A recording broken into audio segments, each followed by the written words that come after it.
Welcome to my channel. Let's talk. Let's do talk. Let's talk about Meghan Markle's family.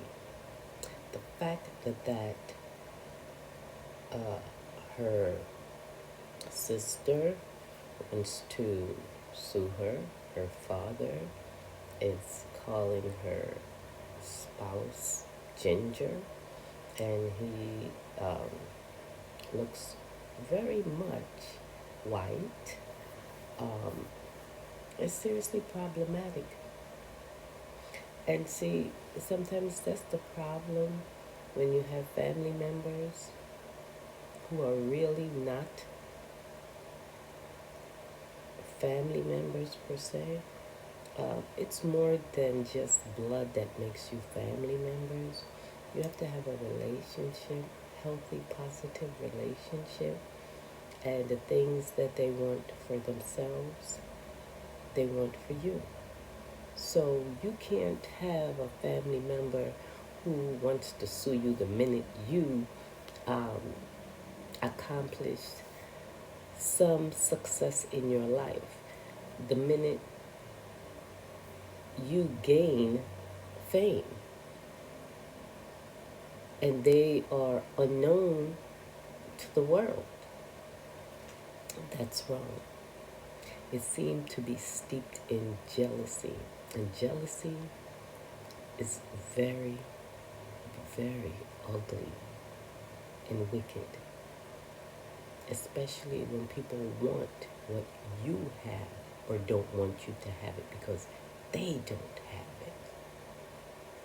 So there's a saying that a lot of black people say: all skin folks aren't kin folks. And it takes more. That's just one. But it takes more than just blood to be family. With that said and done, I really wanted to talk about how this thing about jealousy is a really destructive disease.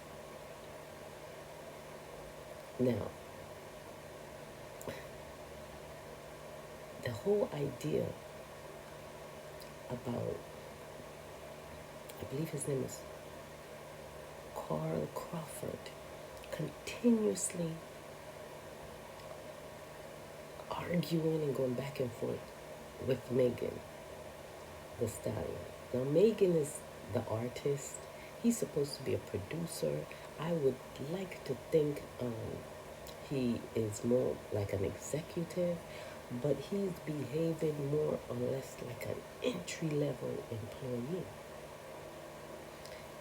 It just appears that a lot of people, when they come into the industry, they do not really know about the contract, the point system, the percentages, and it's highly problematic if you have an attorney or you don't have an attorney who knows the ins and outs of the business, and if they do, that they're working on your best interest, that they're there to promote your success, not to take a large chunk of the pie and divvy it up and give it to someone else, and you have scraps. And then when you realize it and you want to improve your life, your quality of life, then they want to stand against you. There must be some form of moral fiber involved in all of this, because otherwise it seems like an all-out pimping. People just pimping the artists, taking the greatest share, the lion's share, and then throwing off a piece of leftover meat to the artist when the artist is the one who has themselves out there working, bringing in the top dollars, and then they're just getting a small percentage. That seems very much disadvantageous to the artist, and more of a parasitical type relationship where the parasite feeds off of its host until it can't feed off anymore. When you have a symbiotic relationship, a relationship where both members are benefited.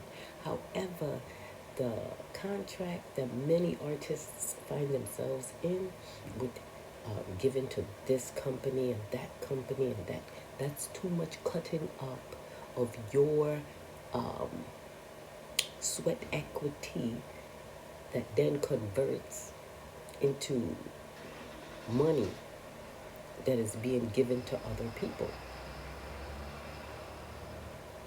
So it's important that artists, all entertainers, before entering into a contract, actually look at the contract and realize what's going to benefit them, what's going to improve their quality of life, because it's beautiful being creative. But if everyone is benefiting from your creativity, then what are you gaining from creative aspects of who you are? So, with that said, Megan has every right to try to be released from a parasitical uh, contract that is not benefiting her quality of life. It's not benefiting her at all. That you have 3 or more other companies that is gaining off the wealth that you produce, like you're a cash cow, and you're not getting anything in return but a little piece of meat on a bone. No, no, that's immoral, dehumanizing, and very much disrespectful and unfair. There really need to be some kind of percentage laws where the company cannot take more than 60% of your earnings, period. Okay? And any frivolous spending must be returned. Okay? And many people seem to be very jealous of the fact that Megan is a shining rising star. Say whatever you want to say about her. At least she can freestyle. Okay? Everyone have a different way of expressing their creativity. You don't have to agree with it. But how many artists can actually do rhythm and poetry oratorically? With that said and done,